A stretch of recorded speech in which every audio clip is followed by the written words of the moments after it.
Now observe, this was not a difference of opinion on a minor point, some point on which the guide had given no instruction, and with respect to which, therefore, his followers were free to take their own course.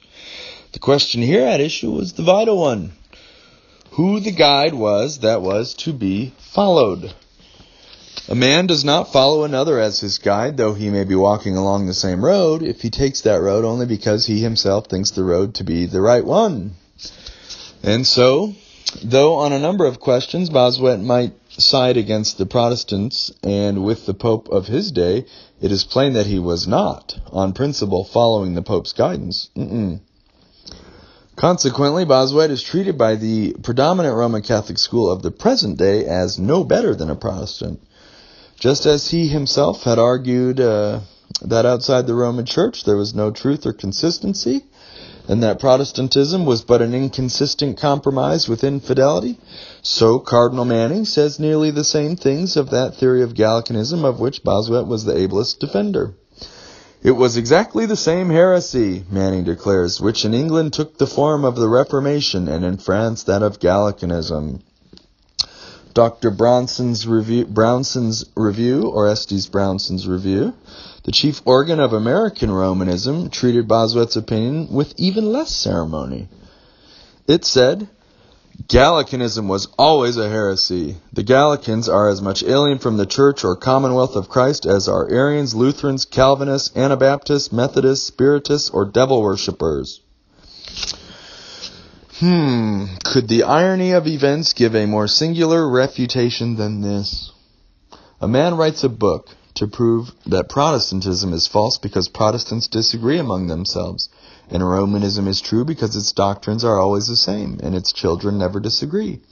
And in a few years he is himself classed with devil worshippers by the most accredited authorities of the religion which he defends, and whose doctrines he supposes himself, and is supposed by everyone else at the time, most thoroughly to understand. For all we can tell, the Romanist champions of the present day may be in no better case. Can Cardinal Manning be secure that as the development of a Roman doctrine proceeds, he may not be left stranded outside the limits of orthodoxy, and be classed with devil worshippers by the Romanist champions of the next century? We seem now to have arrived at a most uncomfortable conclusion. We have agreed that Christ must have given his people some rule, and we have tried all the rules that have been proposed and found that all must be pronounced on Milner's principles fallacious. We are forced then to try back on Milner's axioms and see whether we were not over hasty in admitting them. You will find on examination that Milner's argument, in substance, reduces itself to this: there is an infallible guide somewhere. No one claims to be that guide but the Church of Rome. Therefore it must be she. When you ask, how do you know that there is an infallible guide somewhere? He answers, that is a proposition of which no rational Christian can doubt. I have already shown you how easy it is to make an argument in favor of a false opinion, by proving laboriously any true propositions it may be convenient to you to make use of, but getting quickly over the false propositions that are introduced and treating them as self-evident principles which no rational person can dispute. I have already expressed my opinion that if you concede Milner his axioms and then try to take your stand on the Bible as a guide which satisfies the conditions which these axioms impose, you will certainly be defeated. But in real truth, Milner might have spared himself the trouble of writing the rest of his book, when he begins by taking for granted that God has provided us with an infallible guide, or, to use his own words, with a never-failing rule which is never liable to lead a sincere inquirer into error of any kind. Observe the monstrous character of the claim. We are to be supernaturally guarded, not merely against deadly error, but against error of any kind. But in truth, this monstrous claim is absolutely necessary in order to make out Milner's case. For we should not want the help of the Church of Rome if we might be content in matters of religion with that homely kind of certainty which is all that God gives us for the conduct of the most important affairs of life, an assurance that may well be called certainty as to substantial matters, shading off to high probability when we descend to the leading details, and leaving room for doubt and difference of opinion when we come down to subordinate details.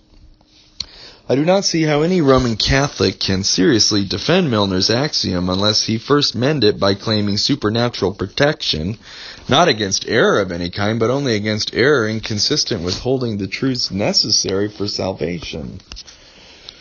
I shall not quarrel with anyone for holding that if God required men to believe certain doctrines on pain of damnation, he would propound these truths so plainly that no one should be able to mistake them. This is a maxim of which I have already taken the benefit against the Church of Rome. For while it is said that Christians are bound under pain of damnation to submit to the Church of Rome, that doctrine has been taught so obscurely that more than half the Christian world has not been able to find it out. But we say that the revelation God has given us is, in essential matters, easy to be understood.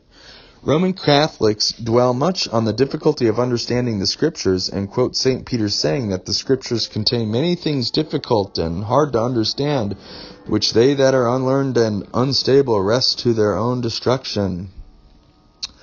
But we say that the obscurities of Scripture do not hide those vital points, the knowledge of which is necessary to salvation. And we have the authority of many ancient fathers to support us in so thinking. Chrysostom, for instance, says, "All things are plain and simple in the Holy Scriptures, all things necessary are evident." The apostles and prophets have made all things proceeding from them plain and evident to all, in order that each person, even by himself, may be able to learn what is said from the mere reading of it. He gives this as a reason why God chose men in humble station to be the writers of books of Scripture. "In like manner," says St. Augustine, "God hath made the Scriptures to stoop to the capacities of babes and sucklings. Scarcely anything is drawn out from the more obscure places of Scripture which is not most plainly spoken elsewhere." Accordingly, when any of the early fathers has occasion to make an enumeration of the truths which Christians ought to know, he usually contents himself with a summary of doctrines nearly identical with that contained in the Apostles' Creed, all the articles of which contain truths that lie on the very surface of Scripture, and do not require any laborious investigation of texts in order to arrive at them.